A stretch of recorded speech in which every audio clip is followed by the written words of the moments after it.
সবথেকে সেরা স্বাদের টক ঝাল আম তেল যদি বানাতে চাও তাহলে ভিডিওটা স্কিপ না করে দেখতে থাকো। সবার প্রথমে একটা আমকে 8 টুকরো করে নিতে হবে। এখানে 20 থেকে 22 পিস মতো আম রয়েছে। তারপর সব আমের টুকরোগুলোতে ভালো করে হলুদ গুঁড়ো মিশিয়ে একদিন রোদে শুকিয়ে নিতে হবে। এবার আমি একটা মশলা বানিয়ে নেব। তার জন্য প্রথমে নিয়ে নিলাম গোটা ধনে, গোটা জিরে, মৌরি আর সামান্য মেথি, কালো জিরে আর জোয়ান।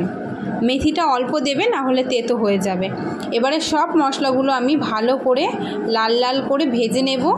হালকা আঁচে ভাজবে যেন পুড়ে না যায়, পুড়ে গেলে কিন্তু মশলাটা তেতো হয়ে যাবে। মশলাটা ভাজা আমাদের হয়ে গেছে। এবার আমরা মশলাটা ঠান্ডা করে নেব। ঠান্ডা হয়ে গেলে তারপরে গুঁড়ো করে নেব। এবার শুকনো খোলায় শুকনো লঙ্কাগুলো ভালো করে লাল লাল করে ভেজে নেব। সকলকে বলবো আমার চ্যানেলটা সাবস্ক্রাইব করে দিতে এবং ভিডিওটা কেমন লাগছে কমেন্টে জানিও, আর একটা লাইক একটা শেয়ার করে দিও। দেখো মশলা ভাজা এখানে কমপ্লিট হয়ে গেছে। তারপর শুকিয়ে রাখা আমের মধ্যে মশলা দিয়ে দিলাম।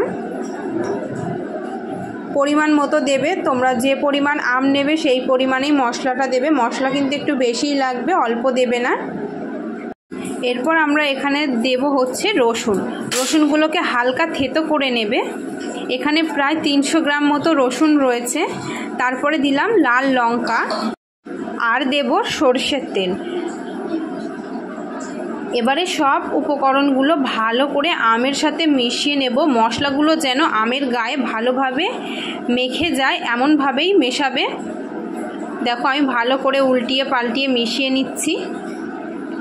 মিশিয়ে এই অবস্থাতেই তোমরা একদিন পুরো টানা রোদের মধ্যে রেখে দেবে। তোমরা একবার এই আম তেল রেসিপিটা ট্রাই করে বলো যে কেমন হয়েছে খেতে, তারপরে আমাকে জানিও কমেন্ট করে। তো দেখো একদিন রোদে দেওয়ার পরে ঠিক কালারটা এরকম আসবে, কালারটা অনেকটা চেঞ্জ হয়ে যাবে।